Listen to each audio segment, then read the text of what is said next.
வணக்கம், இது நம்ம ஆர்ஜி ஃபேமிலி கிச்சன். இன்றைக்கி நம்ம சேனலில் சிம்பிளான டேஸ்டியான பாதாம் கேக் எப்படி பண்ணுறதுங்கிறது தான் இந்த வீடியோவில் பார்க்க போகிறோம். வீடியோவை ஸ்கிப் பண்ணாமல் பார்த்து இதே மாதிரியான ஒரு பாதாம் கேக் நீங்களும் வீட்டில் ரெடி பண்ணி பாருங்கள். டேஸ்ட்டு அட்டகாசமாக இருக்கும். நான் இது வித்தவுட் ஓவனில் தான் பண்ணியிருக்கேன்.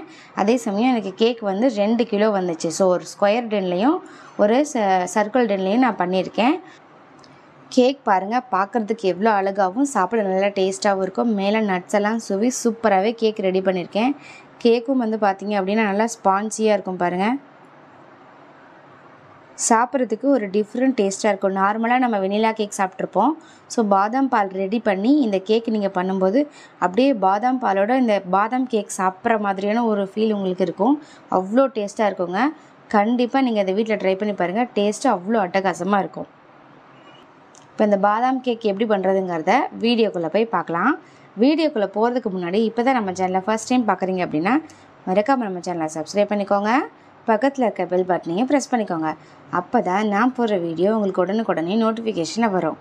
இப்போ வாங்க வீடியோக்குள்ளே போகலாம்.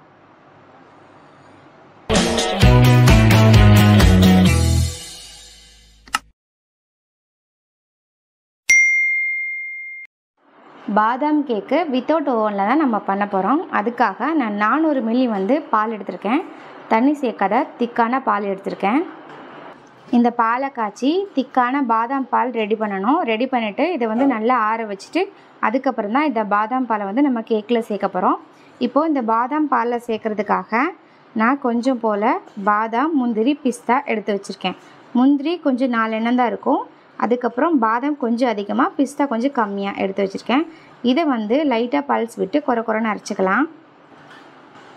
இப்போ இந்த நட்ஸ் எல்லாம் மிக்ஸி ஜாரில் சேர்த்து 2-3 பல்ஸ் விட்டு இந்த மாதிரி குறைன்னு அரைச்சி நட்ஸ் பவுடர் ரெடி பண்ணியாச்சு. இப்போ இது ஒரு ஓரமாக இருக்கட்டும்.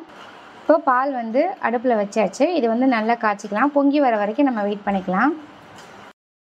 பாருங்கள், பால் நல்லா சூடாயிட்டு பொங்க ஆரம்பிச்சிருச்சு. இந்த ஸ்டேஜில் அடுப்பை கம்ப்ளீட்டாக லோ ஃப்ளேமில் வச்சுக்கோங்க. நான் ஃப்ளேவருக்காக குங்குமப்பூ சேர்த்துக்கிறேன். இது ஆப்ஷனல் தான். குங்குமப்பூ சேர்த்திங்க அப்படின்னா நல்லா ஃப்ளேவராகவும் இருக்கும், நல்லா டேஸ்டியாகவும் இருக்கும். இது கூட கொஞ்சமாக ஏலக்காய் தூள் சேர்த்துக்கிறேன். என்கிட்ட ஏலக்காய் பவுட்ரு இருக்குது, அதனால நான் சேர்த்துக்கிட்டேன். உங்கள்கிட்ட இல்லை அப்படின்னா இதில் பாலில் 2 ஏலக்காய் மட்டும் தட்டி சேர்த்துக்கோங்க. கொஞ்சமாக நான் எல்லோ ஃபுட் கலர் சேர்த்துக்கிறேன். சேர்த்துட்டு நல்லா கலந்து விட்டுக்கோங்க. அடுப்பை லோ ஃப்ளேமில் வச்சுட்டு ஒரு 5 நிமிஷம் நல்லா கொதிக்கட்டும். அதுக்கப்புறமேட்டுக்கு நம்ம பவுட்ரு பண்ணி வச்சுருந்த நட்ஸை சேர்த்துக்கலாம். அந்த பால் 5 நிமிஷம் அடுப்பு லோ ஃப்ளேமில் வச்சுக்கோங்க. கொஞ்சம் லைட்டாக சுண்டி வரட்டும். அடுப்பு ஒரு 5 நிமிஷம் மீடியம் ஃப்ளேம்லேயும் லோ ஃப்ளேம்லேயும் வச்சு ஒரு 5 நிமிஷம் மட்டும் கொஞ்சமாக சுண்ட வச்சுக்கோங்க. ரொம்ப சுண்டணுங்கிற அவசியம் இல்லை, சும்மா லைட்டாக பால் சுண்டினாலே போதும். இப்போது இந்த ஸ்டேஜில் என்ன பண்ணணும் அப்படின்னா, நான் அமுல்யா பால் பவுட்ரு வச்சுருக்கேன். அதில் 1 டேபிள் ஸ்பூன் அளவு மட்டும் நம்ம அந்த பாலில் சேர்த்துக்கலாம். இது கூடவே 1 டேபிள் ஸ்பூன் அளவு பவுடர் சுகர் சேர்த்துக்கலாம். சேர்த்துட்டு நல்லா கிளறி விட்டுக்கோங்க. இந்த பவுடர் சுகர் நான் மொத்தமாகவே பவுட்ரு பண்ணி வச்சுருக்கேன். அது எப்படிங்கிறத நான் உங்களுக்கு அப்புறம் சொல்கிறேன். இப்போதைக்கு இது நல்லா கிளறி விட்டுக்கலாம். இது ஒரு 3 நிமிஷம் அடுப்பை மீடியம் ஃப்ளேம் வச்சு சுண்ட வச்சுக்கோங்க. இப்போது இதுலேயே ஒரு 2 ஸ்பூன் அளவு கஸ்டர்ட் பவுடர் சேர்த்துக்கோங்க. கஸ்டர்ட் பவுடர் எப்படி ரெடி பண்ணுறது அப்படிங்கிறது நம்ம சேனல்லே இருக்குது. அதை பார்த்து நீங்கள் கஸ்டர்ட் பவுடர் ரெடி பண்ணிக்கோங்க. கஸ்டர்ட் பவுடர் சேர்த்ததுக்கப்புறம் அதையும் நல்லா கிளறி விட்டுக்கலாம். ஒரு 3 நிமிஷம் மட்டும் மீடியம் ஃப்ளேமில் வச்சு சுண்ட வச்சுக்கலாம். பாருங்கள், அடுப்பை மீடியம் ஃப்ளேமில் ஒரு 3 நிமிஷம் வச்சதுக்கப்புறம் சூப்பராகவே பாதாம் பால் ரெடி ஆயிடுச்சு. ஃபைனலாக இதில் நம்ம அரைச்சி வச்சுருந்த அந்த நட்ஸ் எல்லாத்தையுமே இதில் சேர்த்துக்கலாம். சேர்த்துட்டு ஒரு நிமிஷம் மட்டும் நல்லா கலந்து விட்டுக்கோங்க. கட்டிகள் இல்லாமல் நல்லா கலந்து விட்டுக்கோங்க.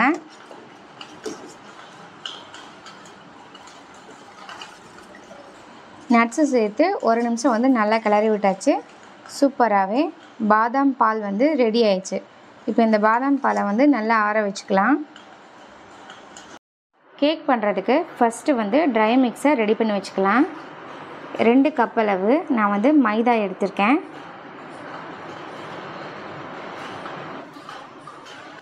இது கூட 1.5 ஸ்பூன் அளவு பேக்கிங் பவுடர் சேர்த்துக்கலாம். 1/2 ஸ்பூன் அளவு பேக்கிங் சோடா சேர்த்துக்கலாம். பேக்கிங் சோடா வேறு, பேக்கிங் பவுடர் வேறு. இது வந்து நீங்கள் கடைகளில் கேட்டு வாங்கினீங்க அப்படின்னா கேக் செய்யும்போது அது ரொம்ப யூஸ்ஃபுல்லாக இருக்கும். இது கூடவே அமுல்யா பால் பவுடர் வந்து 2 பாக்கெட், அதாவது 1 கப்புக்கு 1 பாக்கெட், வெறும் 10 ரூபா பாக்கெட் தான். அது வந்து 2 பாக்கெட் வாங்கினேன். இதிலேருந்து 1 ஸ்பூன் எடுத்து தான் நம்ம வந்துட்டு பாதாம் பாலை சேர்த்தோம். மீதியை வந்து இந்த மைதாவில் வந்து சேர்த்துக்கலாம். இப்போது இதை வந்து நல்லா கலந்து விட்டுக்கலாம்.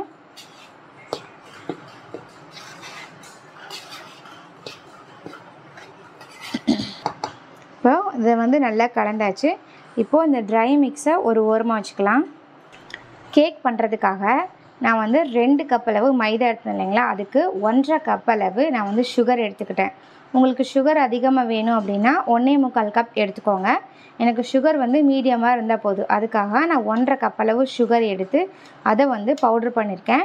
இந்த சுகர் கூட கிட்டத்தட்ட 8 ஏலக்காவையும் சேர்த்து நல்லா பவுட்ரு பண்ணிக்கிட்டேன். அதனால தான் பாதாம் பாலில் சேர்க்கும் போது 2 ஏலக்காய் மட்டும் தட்டி சேர்த்தா போதும்னு சொன்னேன். இந்த பவுடர் சுகரில் இருந்து தான் 1 டேபிள் ஸ்பூன் வந்துட்டு நம்ம பாதாம் பாலில் சேர்த்துக்கிட்டோம். இப்போ இதையும் ஒரு ஓரமாக வச்சுக்கலாம். கேக் பண்ணுறதுக்கு ஒரு அகலமான பாத்திரம் எடுத்துக்கோங்க. அதில் வந்து 6 முட்டைகளை உடைச்சி ஊற்றிக்கலாம். 6 முட்டை இல்லை, 7 முட்டை. பீட் பண்ணும்போது அந்த முட்டை வந்து பொங்கி வராமல் இருக்கணும் அப்படிங்கிறதுக்காக தான் நான் வந்து அகலமான பாத்திரமாக எடுத்துக்க சொன்னேன். இதில் வந்து 1 ஸ்பூன் அளவு வெனிலா எசன்ஸ் சேர்த்துக்கலாம். வெனிலா எசன்ஸ் சேர்த்துட்டு இதை வந்து நல்லா பீட் பண்ணிக்கலாம். பீட்டரை வச்சு இதை வந்து பீட் பண்ணிக்கலாம். இதை வந்து ஹை ஸ்பீடில் வச்சு, எனக்கு வந்து 4 வந்து கொஞ்சம் ஹை ஸ்பீடு, அதை வந்து நல்லா பீட் பண்ணிக்கிறேன். ஒரு 3 நிமிஷம் நல்லா பீட் பண்ணிக்கலாம்.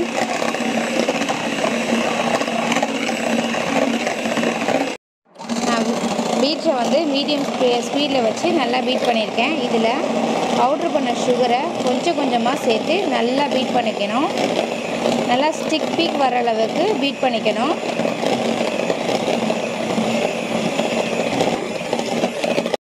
பாருங்கள், முட்டையை வந்துட்டு பீட்ரு யூஸ் பண்ணி நல்லா ஸ்டிக் பீக் வர அளவுக்கு பீட் பண்ணியாச்சு.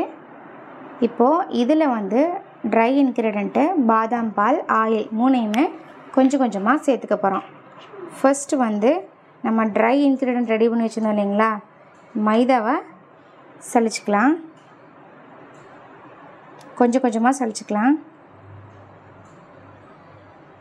அடுத்தது பாதாம் பால் சேர்த்துக்க போகிறோம். நம்ம காய்ச்சின பாதாம் பால் வந்து எனக்கு இந்த கப்பில் 2 கப் வந்தது. அதாவது 1 கப் மைதாவுக்கு 1 கப் அளவு பால். நம்ம 2 கப் மைதா சேர்த்தோம் இல்லைங்களா, அதனால் 2 கப் அளவு பால் இருக்குது. அதையும் கொஞ்சம் கொஞ்சமாக சேர்த்துக்கலாம். அதே மாதிரி 1/2 கப் வந்து ஆயில் சேர்த்துக்க போகிறோம். அதையும் கொஞ்சமாக சேர்த்துக்கலாம். சேர்த்துட்டு நல்லா கலந்து விட்டுக்கலாம். இதே மாதிரி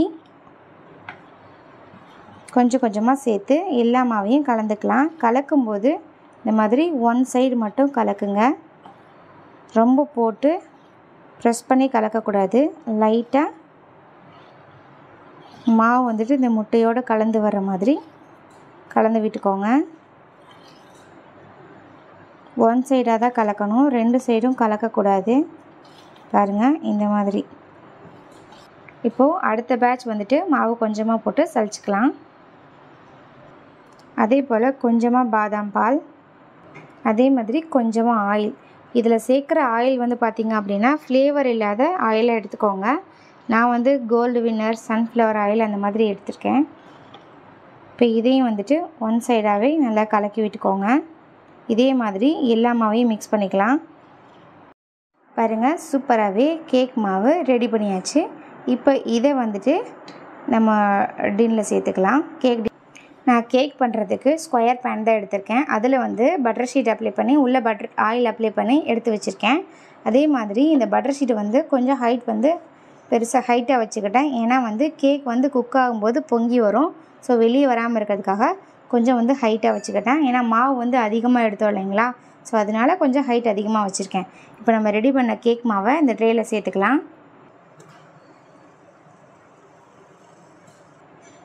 இப்போது கேக் மாவை ட்ரேயில் சேர்த்தாச்சு. இப்போது இந்த மாதிரி ஒரு தட்டு தட்டிக்கோங்க. ஏன்னா வந்து பபுள்ஸ் எதுவும் அந்த ஏர் பபுள்ஸ் எதுவும் விழாமல் இருக்கிறதுக்காக இந்த மாதிரி ஒரு தட்டு தட்டிக்கோங்க. டேப் பண்ணதுக்கப்புறம் இப்போ குக் பண்ணிக்கலாம். ஓவன் யூஸ் பண்ணி கேக் பண்ணல, நான் வந்து கேஸில் தான் பண்ண போகிறேன். ஒரு பாத்திரம் எடுத்து அதில் வந்து சென்டரில் ஸ்டாண்டு ஒன்று வச்சாச்சு. இது வந்து 10 நிமிஷத்துக்கு முன்னாடி ப்ரீ ஹீட் பண்ணி எடுத்து வச்சுருக்கேன். இப்போ இதில் வந்து நம்ம இந்த ட்ரேவை வச்சுக்கலாம். இப்போ இதை மூடி போட்டு மூடிடலாம். அடுப்பை கம்ப்ளீட்டாக லோ ஃப்ளேமில் வச்சுட்டு இப்போ இதை ஒரு மூடி போட்டு மூடிடலாம். ஒரு 1 hour கழித்து கேக் வந்து சூப்பராகவே பாதாம் கேக் சூப்பராகவே குக் ஆயிரும். பாருங்கள், ஒரு 1 hour வந்து கேக் வந்து சூப்பராகவே குக் பண்ணியாச்சு. உங்கள்கிட்ட டூத் பிக் இருந்தால் இதை வச்சு குத்தி பாருங்கள். கேக் எங்கேயுமே ஒட்டலை. ஸோ கேக் சூப்பராகவே ரெடி ஆயிடுச்சு. இப்போ இதை ஆறுனதுக்கப்புறம் நம்ம அந்த கேக்கை வந்து ஓப்பன் பண்ணிக்கலாம். பாருங்கள், கேக் வந்து கம்ப்ளீட்டாக ஆறிடுச்சு. இப்போ வந்து பட்டர் ஷீட்டை வந்து ரிமூவ் பண்ணிக்கலாம். பாருங்கள் எவ்வளோ சூப்பராக ஸ்பான்ஜியாக பாதாம் கேக் வந்து ரெடி ஆகிருக்கு அப்படின்ட்டு. பாருங்கள் எவ்வளோ ஸ்பான்ஜியாக இருக்குது அப்படின்னு. ஃபைனலாக இது மேலே நட்ஸ் தூவி சூப்பராகவே பாதாம் கேக் வந்து ரெடி ஆயிடுச்சு. இந்த நட்ஸ் வந்து நீங்கள் மாவை வந்து உள்ளே வைக்கும் போதே தூவிட்டுக்கோங்க. அப்போ தான் இந்த மாதிரி உங்களுக்கு வந்து கேக் கிடைக்கும். கேக்கும் பாருங்கள் எவ்வளோ சாஃப்டாக இருக்குது அப்படின்னு சொல்லிட்டு. நீங்கள் நார்மலாக வெனிலா கேக் சாப்பிடுவீங்க இல்லைங்களா, அதை விட ரொம்ப டேஸ்ட்டாக இருக்குங்க இந்த பாதாம் கேக்கு. வீடியோவை ஸ்கிப் பண்ணாமல் பார்த்து கண்டிப்பாக நீங்கள் வீட்டில் ட்ரை பண்ணி பாருங்கள். பாதாம் கேக்கோட டேஸ்ட்டு அட்டகாசமாக இருக்கும். ட்ரை பண்ணி பார்த்துட்டு எப்படி இருந்துச்சு அப்படிங்கிறத மறக்காமல் கமெண்ட் செக்ஷனில் சொல்லுங்கள். இது போன்ற வீடியோக்களை தொடர்ந்து பார்ப்பதற்கு நம்ம ஆர்ஜி ஃபேமிலி கிச்சனை லைக் பண்ணுங்கள், ஷேர் பண்ணுங்கள், கமெண்ட் பண்ணுங்கள். மறக்காமல் சப்ஸ்கிரைப் பண்ணிக்கோங்க. தேங்க்யூ ஃபார் வாட்சிங்.